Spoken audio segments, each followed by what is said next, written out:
აი რა გიყოთ ხალხო, რა გავაკეთოთ კიდე, აი რანაირად ავხსნათ, ჩვენი არ გჯერათ, ვისიც გჯერათ, ისიც მაგას გეუნებათ. დღეს პარტია ნაციონალური მოძრაობა არსებობს მარტო ერთი მიზეზის გამო. აი ნაცები რატო არსებობენ ისი? გამწარებული ინახავს ოცნები. ოცნებით მიზანმიმართული, ძალიან ვირტუოზული მუშაობის გარეშე მაგ პარტიას ვერ გადაარჩენდა ვერაფერი. რამხელა შრომაც აქვს ქართულ ოცნებას ჩანთხეული იმაში, რომ ნაცები კიდე არსებობდნენ. ეგ რაღაც კოლოსალური მოვლენა არის, კაცო. ოცნება ეხლა იმდენად ეფექტურად ასრულებს ნაცებს, საკონსტიტუციო სასამართლოდან გამოიტანა სარჩელი, რომლითაც ნაცები უნდა დასრულებულიყვნენ და ადამიანები, რომლებმაც ნაცების პროტესტი გააჩიეს, ისინი დაიჭირა.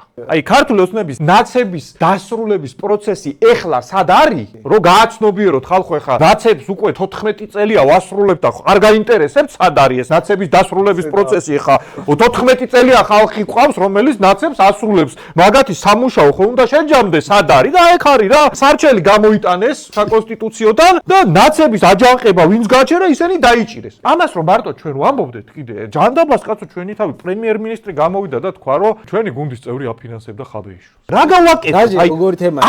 ამ კვერცხობას რა უყოთ პროსტა?